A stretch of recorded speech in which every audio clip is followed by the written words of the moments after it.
Alright, so today I'd like to go over how you reconcile a bank account and a couple tricks I have for the most efficient way to do it.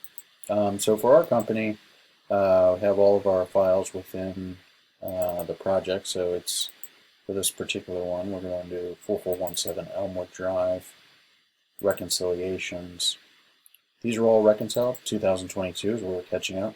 This is not the right way to do things in terms of being behind schedule. You should have these printed by the 10th of the month, and that way you can analyze things.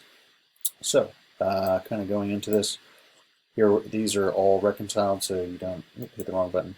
These are all reconciled, so you don't need to do anything. Go to the unreconciled one. Go ahead and download that.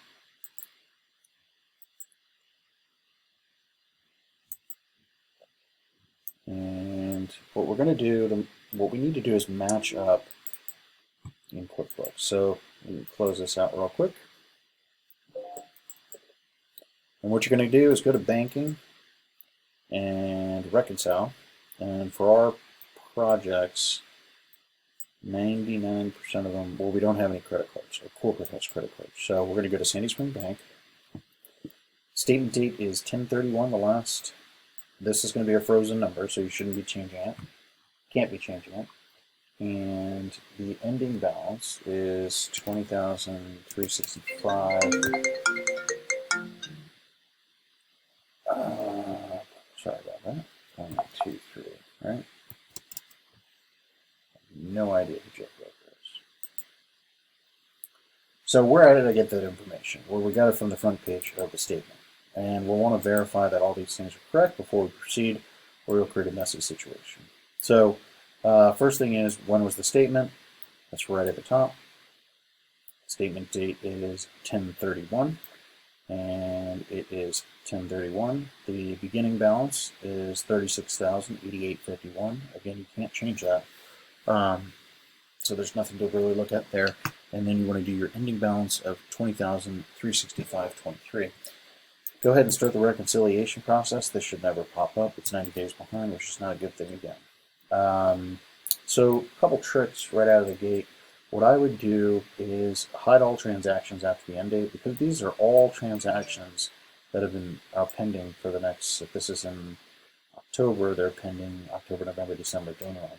So we're going to go ahead and hide all those transactions. And the first thing we'll do, I'll go into the easy ones. Another thing I'd like to do, go ahead and sort by amount. That'll give you the ability to find these very quickly.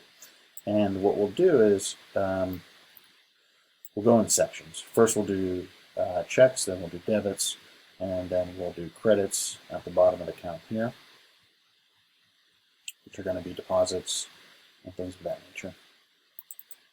So I'm going to do this on split screens. Highly recommend buying another computer screen for $100.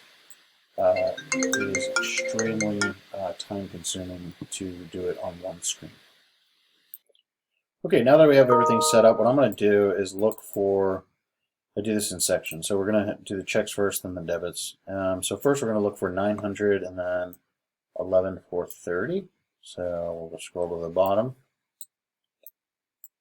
There's your 11,430. And your 900 is right there. Okay, so now the checks are done. And what I'm going to do is go over a couple of these. So 10/22/28. 10/22/28, and you just want to stay in order. Make sure you don't lose anything. If you click the wrong one, just click it right. If you go out of order, then that could be a problem trying to find the mistake later. So we're going to go 9,069.80, and okay, here's a good example. We have something missing.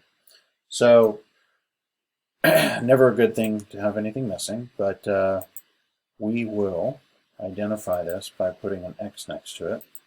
And in this case, I'm going to have to fix this and try to find where is this transaction. So no need to put anything over here if everything is done.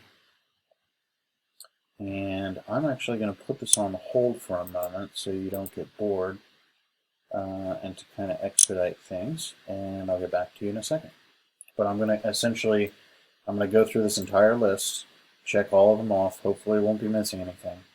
But if there is something missing, I'm going to mark it because we're going to have to fix it. There's an awful lot of transactions in here. So I will jump back in a couple minutes when this is all done, and then we can go from there. So this is where I'm starting off. And again, use split screens all the time. It's much faster. We'll be back in a couple minutes. So we're coming to the end. I had a couple missing transactions which I had to flag. If you have a missing transaction, you're going to have to send it back to whoever you're working with and ask them to input those transactions.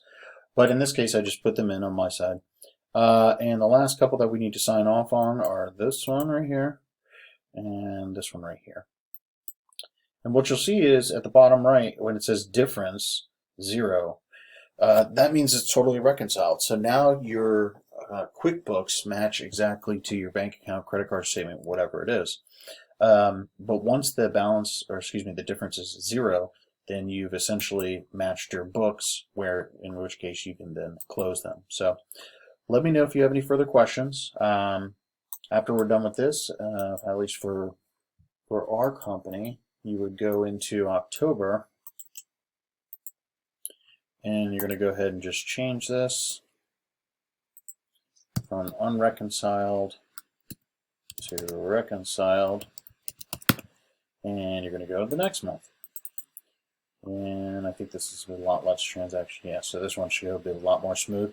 We'll go ahead and close this whole job out. We'll do November, December, go to the reconciliations, 2023, finish out January, and then once you finish January, the whole point of this process is to verify that the books are exactly what the credit card statement or bank statement says, and then you can actually start running reports and analyzing the data, since now you have good information. So please reach out, send a message if you have any questions, and I hope this helps.